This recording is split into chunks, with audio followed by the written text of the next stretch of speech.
Hello, everyone, and welcome. This is your girl, Nicole Pemberton here, your embodied goddess coach and creatrix of the Goddess Moves. Welcome to Real and Raw Conversations, where we bring women from various different backgrounds and perspectives, and we talk about all things womb health and women and spirituality and just moving through the world in various areas. And what a time it is to really be diving into this time of a lot of transformation, shifting, releasing. And I'm so honored and grateful that we have today Marie Mbouni. She is a fellow Temple Body Arts sister, and her receipts are stacked with goodness. We are in the presence of amazing, beautiful energy here. She is a doctor, she's a coach, she has her own coaching business called Reclaim Your Soul Power. She is a shaman, and she is in demand through speaking, through coaching, through writing. I cannot say more good things. It is truly a pleasure to have Marie Mbouni here. Thank you so much. Thank you, Nicole. Thank you for having me. I am so honored to be here and to be a part of these conversations that need to happen today. So very, very excited. Beautiful. Thank you so much. And how is it going where you are right now? Like, what is the energy like?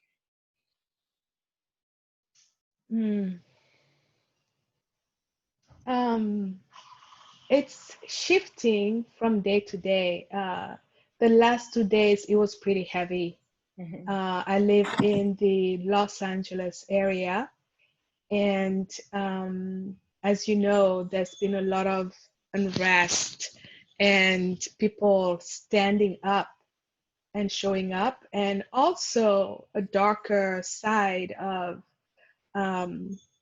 writers wanting to hijack this moment. However, it's been better today. Today is the beginning of the full moon, and I can feel that energy.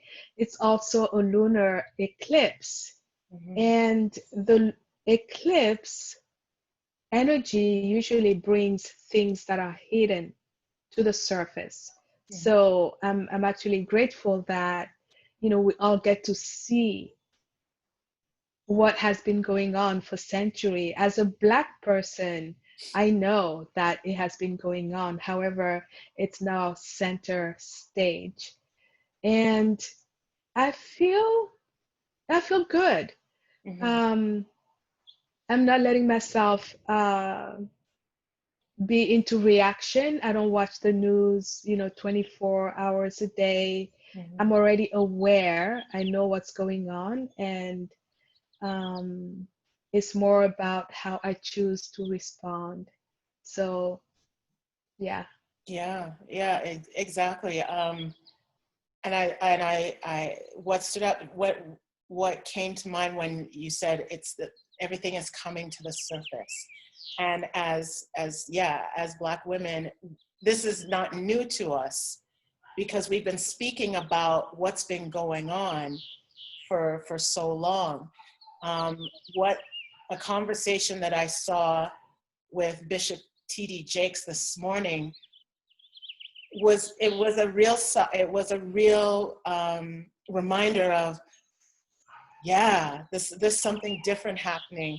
He was saying that before you would hear one voice, or you would see one type of people out there protesting and speaking about what's going on.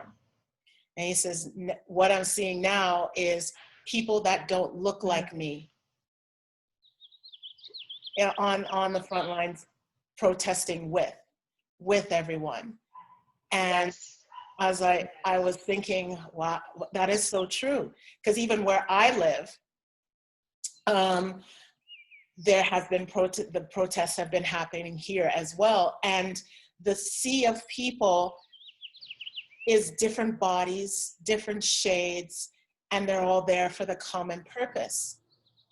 Which is so, it's so nice to be in that space to be like, okay, we're not fighting this alone. We never really have been fighting this alone. Mm-hmm. You know, there's always been support from other organizations and peoples and things like that. But I think there is an amplified support because of the visuals and because of social media. You know, the revolution Right. is amplified. Televised. Yeah, yeah. You know the song? I know the song, yeah. Jill Scott Heron, the revolution will not be televised. And I was just listening to that the other day, and you know, it's good but it's sad at the same time, because that song was put out in, I believe, in the 70s. And here we are in, you know, 2020, and all you need to do is shift a few words of that song, and that song is just as relevant right now. So, I mean, Right. as leaders within the wellness and spirituality and womb work, and aligning with the core of what we all strive for is love. What would you say to as a resource to help in the healing and reconciliation of this energy we're in?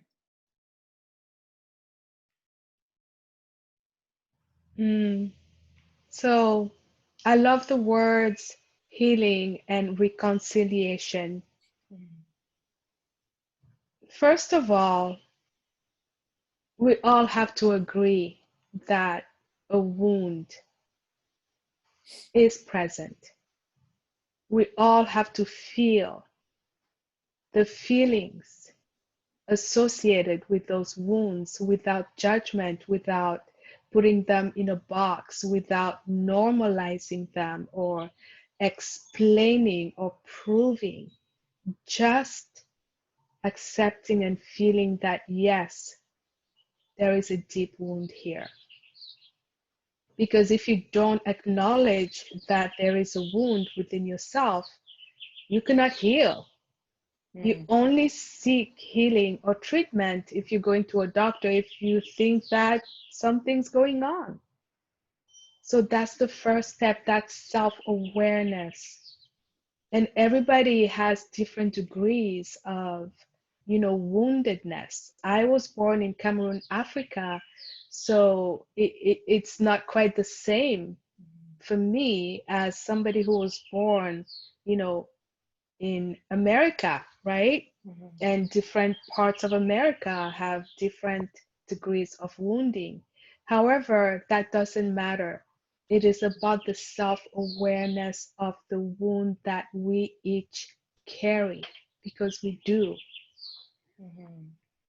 We do.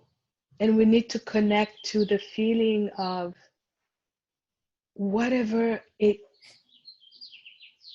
arises when, you know, you see the riots, or you see the protesters, or you think about your grandmother or your auntie or your uncle or yourself. And when you acknowledge that, the second step is release judgment. Release judgment. Judgment just perpetrates. And when you release judgment, that's when you can expand into the possibility of healing and reconciliation. And why do I talk about judgment? The way the brain works, I'm going to kind of go doctor here. Yeah. The subconscious mind is the mind that, really governs all our actions. The brain has a lot of information. However, when we pose an act, it's not from the conscious mind. It's not about what we just thought about. It's all the things we have learned, we have accumulated, that have been imprinted within us, that propel us to take one action or another, right? That's why you can drive home without thinking, I'm going to turn left or right, and you just find yourself there and you don't know how it happened, because the job of the subconscious mind is to create patterns, to create pathways. However, what happens with that is that it creates judgments and filters. Judgment is not always negative, right? It's not always negative. It creates filters. You start seeing things the same way all the time. And when that process happens in the brain, it starts only showing you what it thinks you agree with. The brain only shows you information that you agree with. So when you are in that mindset, when you're not conscious of your own filters and your own judgments, it is very easy to be in a box created by yourself. It's very easy to have agreements that are not necessarily empowering without you even realizing. You don't open up to possibility. And why do I talk about it here? It is so that we can take responsibility for our healing without blame and without judgment. And how would that healing look like?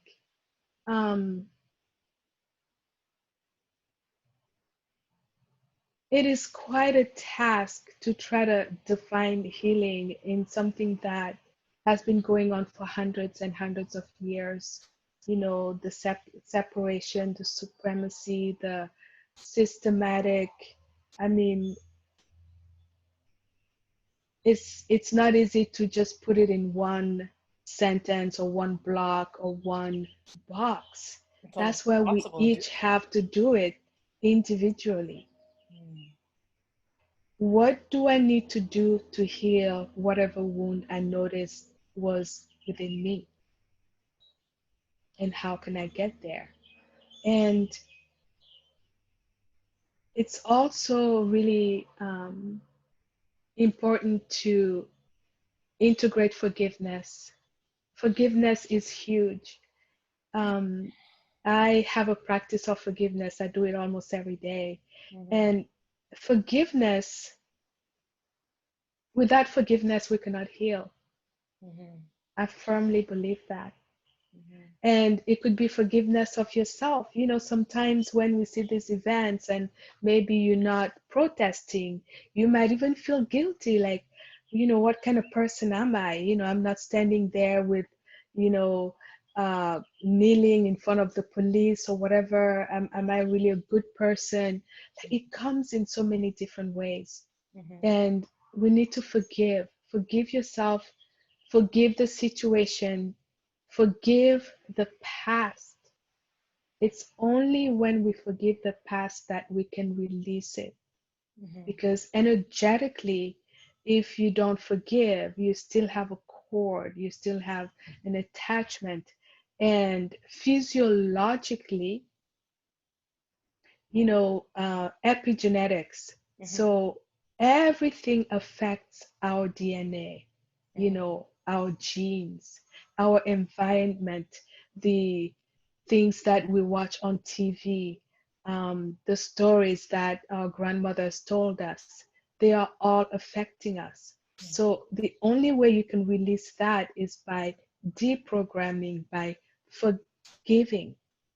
Because when you forgive, then you can really let go at the cellular level. And that's when healing can then come in? I know it's a long answer. No, but that's, I mean, it's true that, and as you said, to release judgment and to forgive, um, is sometimes very challenging to do. However, Very. yeah. However, it's necessary just to free our personal energetic body, feeling, and being, not necessarily to the people or whoever has been in that situation, but just for just to be able to free the shackles and chains for our personal selves. As you said, Mm. how it can be compounded, and then you have to release that from your DNA. I remember perfectly, and I've given this example a lot this week.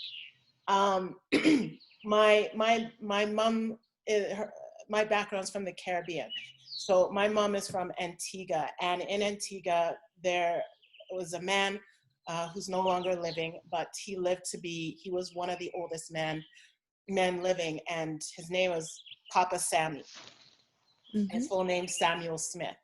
And his children, he lived to be about 105, 106, I believe. His children, before he passed, was able to write his memoirs. And this man he has been through um, slavery, emancipation, civil rights, and everything. So up until I believe he passed in the 80s. So in the book, it describes a lot of what happened in detail. So when I asked my parents, I said, "Can I read this book? Are you done? I'd like to read it." And before they gave it to me, they said to me very clearly, both my mom and dad said, "Now, when you read this, there are going to be some things that are very intense in here. Read it, acknowledge it, process it, but don't take that with you as you go out into the world." Yes. And when they said that, I was like, "Oh, well, okay." Like, all right, sure. And then when I read it, and when you read people's accounts of if they were to speak out, they would die. If they were to, do something out of what they were told to do, they were beaten, or something horrifying would happen to them. Some people would go out to a treacherous cliff and would accept dying than living the life where they were tortured and repeatedly being oppressed daily. Mm-hmm. And all of those the accounts were in the book. And as I was reading it, I understood why they told me that. Exactly. Because it's Because yeah, yeah. it is his story. It's not your story. Mm-hmm. And the way we respond, and I use the word respond intentionally and not react, because the reaction is, from a place of disempowerment, right? But a response is really acknowledging what happened, respecting it, knowing that it's not yours, and deciding if you want to take action Mm-hmm. and how you want to take action. So, so yeah, so that's, I was talking about forgiveness, and forgiveness opens pathways in the brain. It actually helps you get in a genius zone, in flow. You access like the quantum realm, like when you really do deep forgiveness practices. And last but not least, as you know, love is my medicine. Mm-hmm. Love. And research has shown that if you look at somebody and your eyes gaze at each other for a few minutes, Mm-hmm. your hearts synchronize, they start to beat at the same rate. Mhm. And I think a lot of the acts that are being perpetrated by some people is because they have stopped seeing others as humans, as same, as they don't see them. And if we can see and love, there is no way, atrocities can happen. Yeah, it's I bring it I yeah, I always bring it back to like as you said, if you see a if you really see regard everybody, as a human being, and we all want to be treated with love, dignity, and respect, and feel safe. Hmm. And to disregard that, it's like you've lost something. Something is desensitized. And I always wonder how does a person get that desensitized? Because at the end of the day, if we look at people just across the board, the fundamental caring for everyone is first within the family. So whether it's your own family, yourself, your spouse, your children, you want to have that that bubble, that core solid. You want the best for your children. You want them to go out and play and do things, and you want them to know that you love them with all your heart, and you'll do anything for them. So when that love gets distorted from that to hate, it just makes me wonder how does that happen? You know? It's very simple. Mm. It's very simple. It's what um, this Nigerian writer Ngozi calls a single story. Mm. Or it's a little bit like I was telling you about the subconscious and the filters. Mm-hmm. So let's say, you have a child and, they're eating food and you tell them, and I've heard this in so many houses, Mm-hmm. oh, you need to finish the food because there are hungry children in Africa or whatever. Mm-hmm. You say things like that.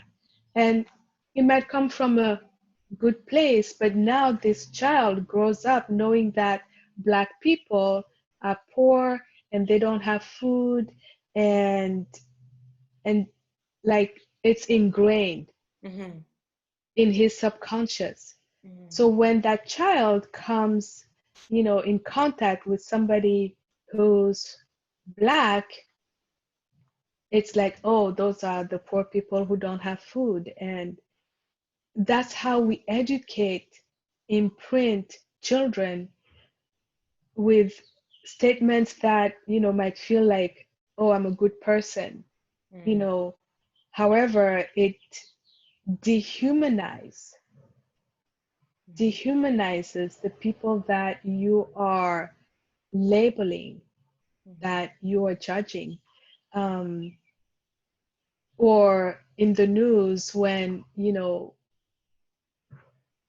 ask a regular American Mm-hmm. about Africa, they think Africa is a country that has the most amazing landscapes and animals. Like, that's all they know.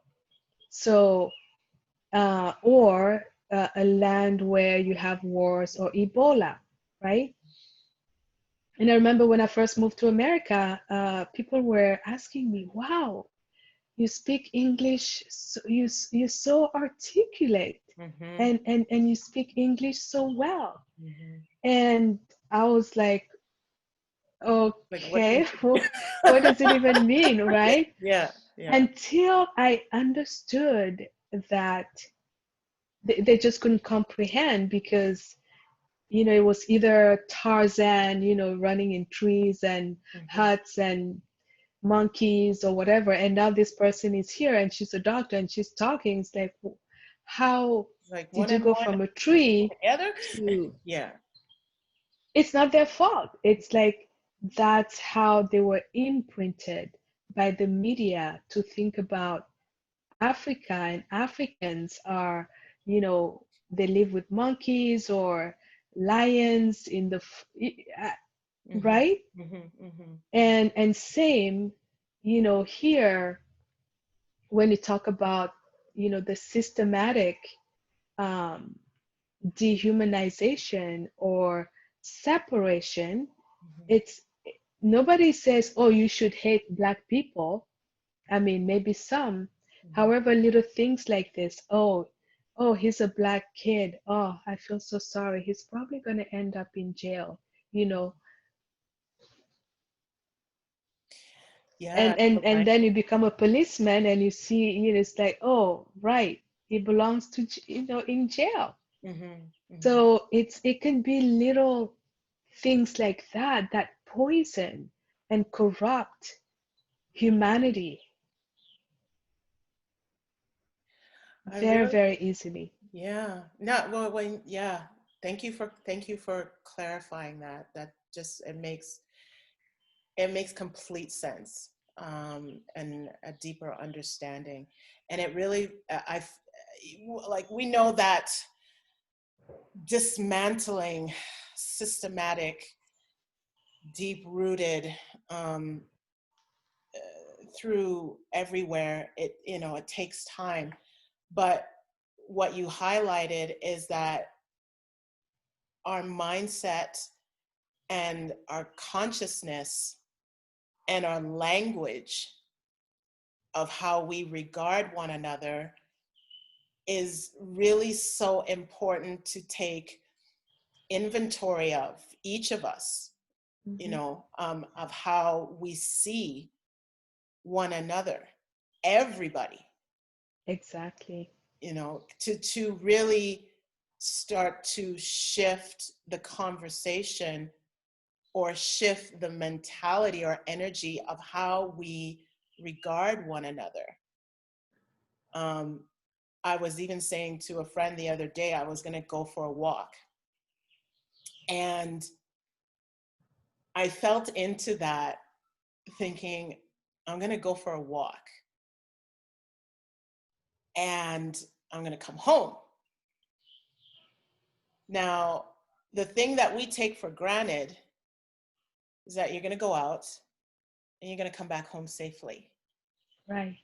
And what is really being brought to everyone's attention is that a lot of us don't have the luxury of having that peaceful feeling of going outside and going to come home safe.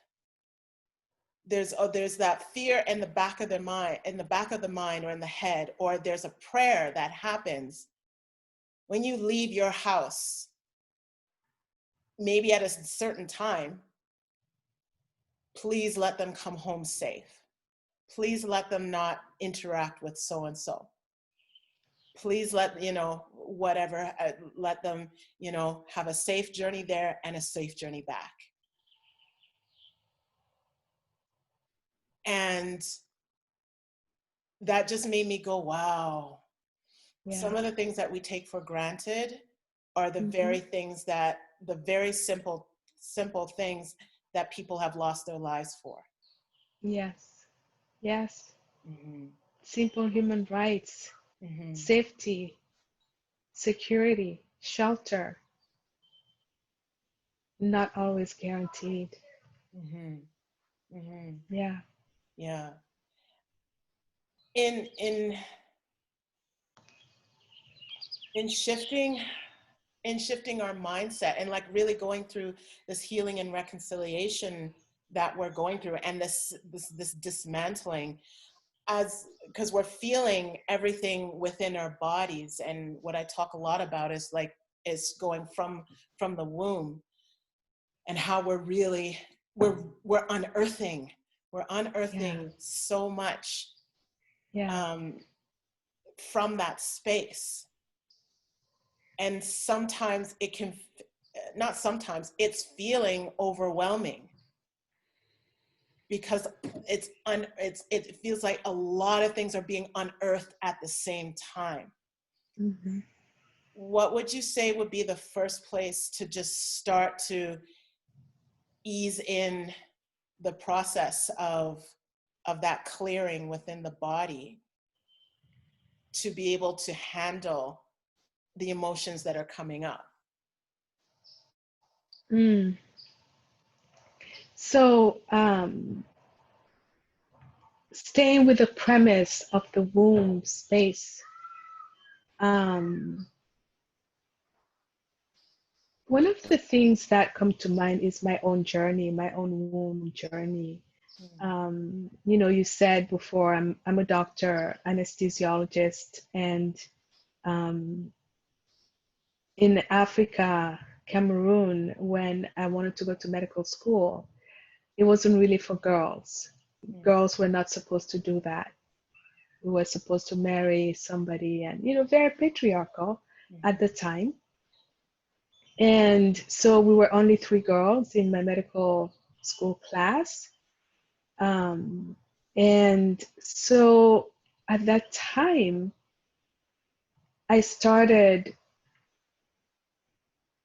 unconsciously the belief that in order to succeed, I had to be like a guy. Because it was almost like a fraud. Oh, there's a girl in medical school and it's not supposed to happen. And this happened over and over as I was a chief resident and the only girl. Everybody else was, you know, they were masculine men. And what I noticed, to make a long story, you know, is that I had completely abandoned my feminine. I had short hair. I dressed, you know, to be respected, whatever that means. But there are so many pervasive messages about the feminine, meaning the womb, you know, this suppression of that part of the woman.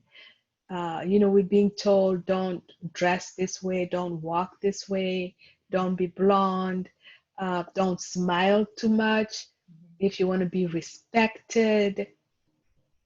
And without realizing, I bought into all that. And I had no connection to my womb.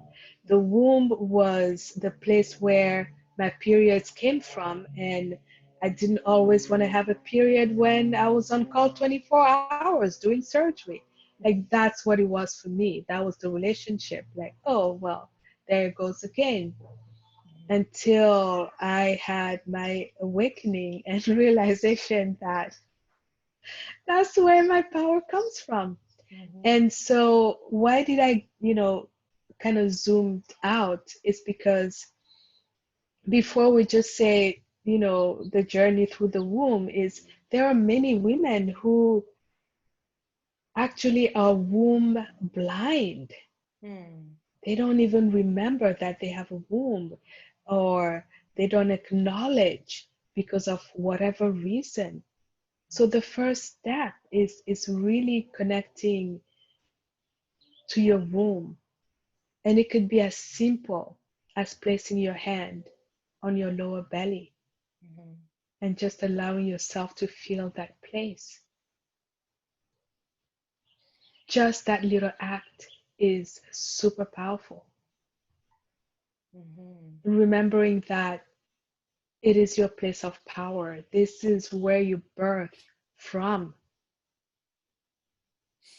And when you start remembering that, the next step is really, you know, having a conversation, a gentle conversation with your womb. Like, what What does your womb want to say? What do you want to say to your womb? What has your womb endured while you ignored it? From a good place, right? I mean, we just go with what we taught. Mm-hmm. What has your womb had to endure? What is your womb willing, to show you, to tell you? Mm. And from that place of congruity, from that place of connecting with your womb, it's going to be easier to heal and release, because you're actually going to know what you are releasing, because your womb will let you know. So as you do this, beginning connecting with your womb, it's really about listening, silence, reverence, witnessing, and letting it talk to you. This is not a brain thing. This is not a pushing thing. Mm. This is about allowing, opening your arms, opening your legs, and letting it talk to you, and go from Mm-hmm. there. Yeah, and I I feel that it's now starting to be introduced into the conversation even more, but to have awareness, to even call your belly the womb. This really did not enter my language until I had to journey myself with uh, having fibroids, and I had 10 massive fibroids removed. And through that process, I then um, the term womb was being introduced to me even more. It's not like I never heard it before, but in a Mhm. way that was in reverence, Mm. in a sacred way, in Yes. an innate, powerful way. And the first time somebody said, "Talk to your womb," I said, "Well, what is it gonna say? What am I supposed to listen to?" I didn't understand Right. that. I was like, "What do you mean?" you know? Right. Yeah, yeah. I was like, what do you Hmm. mean talk to my womb? I felt really strange doing it at first, but it was, I compared it to being in a deep meditation. And when I think somebody was guiding me, and they were saying that whatever pictures, okay, what comes to you when I think it was an intuitive class, and they were saying that you will get communication and messages through many ways, Hmm. and it will speak to you in different ways. For example, when you hear a song and words jump out and you hear a lyric, no matter how many times you've heard it, but you heard a lyric a little differently, and think back to what you were feeling at that time, that was a message to you. Or Hmm. you get a picture in your head, a movie, or somebody pops in or something, that's Right. the message. So when I put those two together, I was like, oh, okay. Yeah. Yeah. So those are I'm an energy healer. In Mhm, energetics, those are, um, some people call them clairs, some people call them sensing mechanisms. mhm, Um, it is important that you know your own primary sensing mechanisms, because we don't all perceive information the same way, mhm, right? What Nicole was talking about right now is how you would perceive mhm, and receive information. So, most people think that, everything is visual, and that's why most people have trouble with visualization, mhm, because they might not be visual. mhm, Some people receive and perceive information with images, movies, colors. Some people are more auditory. They hear. They could hear words. They could hear a bird fly. They hear the sound of the blood moving through the womb. For example, some people are more kinesthetic, meaning that they have a feeling, they have a sensation. Some people have a knowingness. You know, when I talk about kinesthetics, it's like you might have like your hairs, you know, stand up, or you have goosebumps, or, you know, you feel heat or cool. Some people have a knowingness, and this is actually one of the senses that you want to cultivate, because the knowingness is like you cannot explain with the brain. You just know. You just know. The thing about visual senses is that most of the times they have to be interpreted. So as you start your awareness journey and maybe you see an image, always take a moment to ask, what does this image mean to me? Instead of saying I saw a river, it means I'm gonna get on a boat to go to what it's like, okay, maybe the river means it's time to let it flow, right? Yeah. And so, you know, I'm going to take the example of, let's say you're walking somewhere, you know, it's maybe a park, and you know, a little distance across from you, you see somebody in front of a snake, and you don't know what's going on. If this person loves snakes, they having a great time. They're like, oh, it's so cute. I want to pet it. Oh my gosh, look at these colors and how it's like, you know, the lighting and da da da da. If the person in front of the snakes is like doesn't like snakes, they're having a nightmare. They're terrified. They're plotting a course. How can I run from this? And maybe they're screaming, right? They're getting ready to scream. So you, the observer who has the vision of somebody in front of a snake, you don't know if they're having the best dream or they're having a nightmare. That's why always interpret your visions by just asking a simple question. What does this mean for me? What does it evoke? So those are the different ways that, you know, you can communicate with your womb.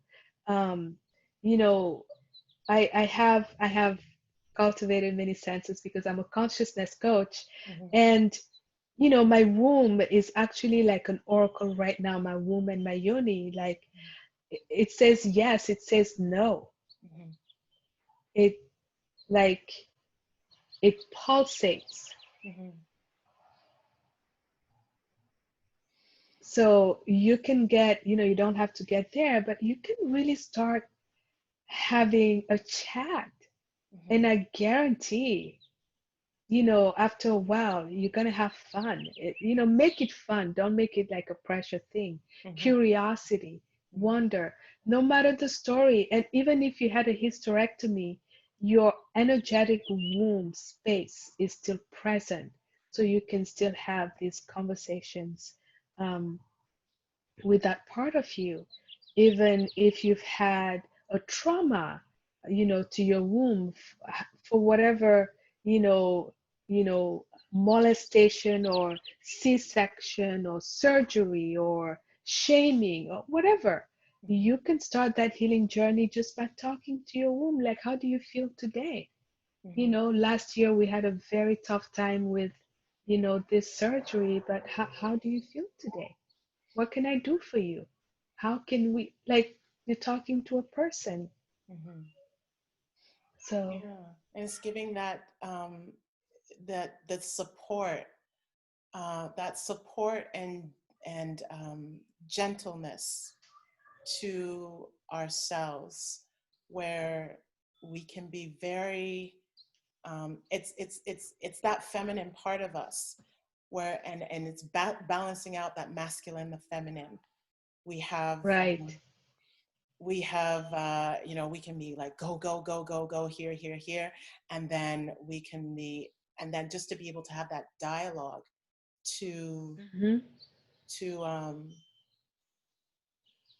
to have that stillness and to have that gentleness. And I think that goes across the board right now where we are in society, as there's a lot of noise, rightfully so. But when that dies down, or when we are in that healing and reconciliation process, we need to get still and be able to support ourselves with that love and care. And then from there, to be able to extend that love and care, respect and dignity to others. And I Right. believe as we do that, we will start to shift this trajectory of how we treat each other. Because if we're on that core of that path of how we treat ourselves and directly do the same things for other people, there Mm-hmm. is there's an absolute shift. We can't go back to the way that we were before. I agree. Mm-hmm. I agree. And energetically, there are, passive ways and active ways of healing. When Nicole says you can, share that or bring it to other people, doesn't mean that you now have to become a womb healer, Mm-hmm. whatever that means. Mm-hmm. However, energetically, when you have undergone a journey of healing, you can radiate that. Mm-hmm. Like your whole energy field can entrain other people's energy field so they actually receive healing just by being in your space. Mm-hmm.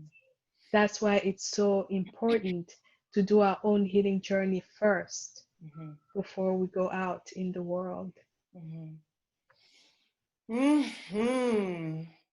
So um, grounding, and I think that's something we all need to really just ground ourselves, um, as we move forward in this world.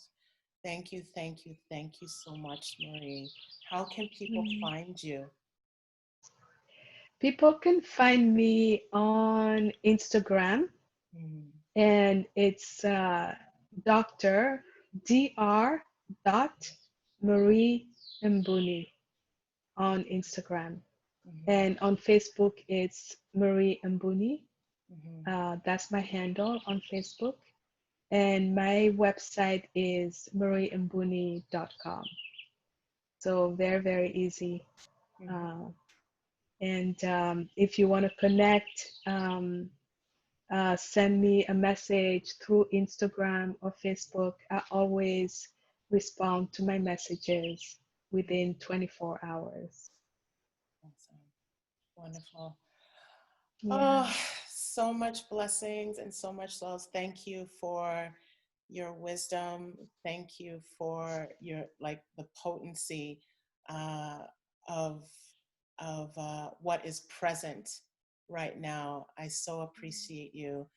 I hope you all received and felt the goodness and are called to do the work for yourselves so we can really make massive change, fulfillment, and impact as we move forward, Mm. in 2020.